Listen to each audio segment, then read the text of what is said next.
Hi folks, David Waring here again with InformedTrades.com and today's lesson of the day. In our last lesson we continued our discussion on the Japanese yen with a look at what happened after the Japanese asset price bubble burst in the early 1990s and how this still affects the value of the yen today. In today's lesson we're going to wrap up our discussion on the yen with a look at Bank of Japan intervention and other fundamental factors which move the currency. So let's get started. As we touched on in our first lesson in this series, Japan has few natural resources of their own, so they are an economy that relies heavily on imports of natural resources such as oil. This is something to keep in mind when trading the currency, because as Japan imports almost 100% of its oil from overseas, increases and decreases in the price of oil will normally have an effect on the value of the yen. The second thing that is important to keep in mind is that the Japanese economy relies heavily on exports such as cars and electronics to grow their economy. As a result of this, the value of the Japanese currency is even more important of a factor in their economic growth than for countries which do not rely so heavily on exports to drive their domestic growth.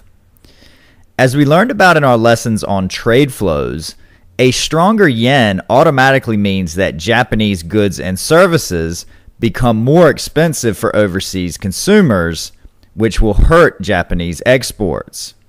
To keep the yen from rising to the point where it would hurt the Japanese economy, the Bank of Japan is therefore notorious for intervening in the foreign exchange markets, which can send the value of the yen plummeting.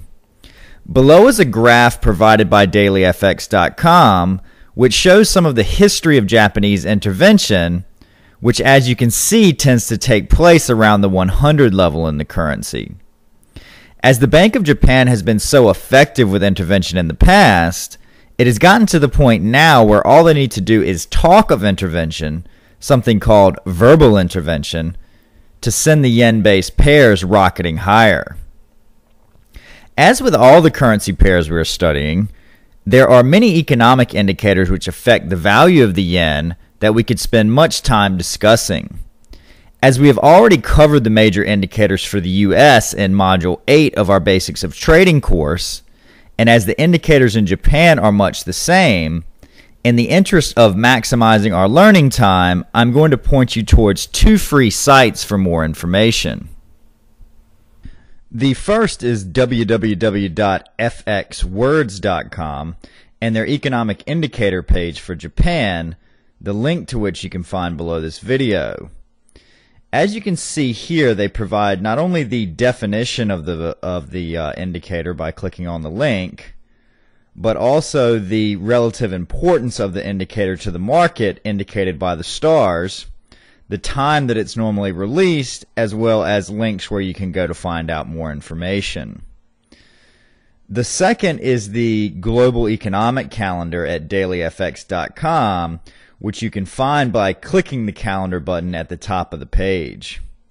As you can see here, they also provide all the relevant economic data for Japan, which is released that day by date and time, the relative importance to the market, the forecast, the previous number, and the actual number after it comes out. You can also click on the link for any of the indicators for a definition, relevance indicated by stars, and links for more information there. Okay, so that's our lesson for today, and that wraps up our series on the yen. In our next lesson, we're going to start a new series on trading the British pound, so we hope to see you in that lesson. As always, if you have any questions or comments, please feel free to leave them in the comment section below, and good luck with your trading.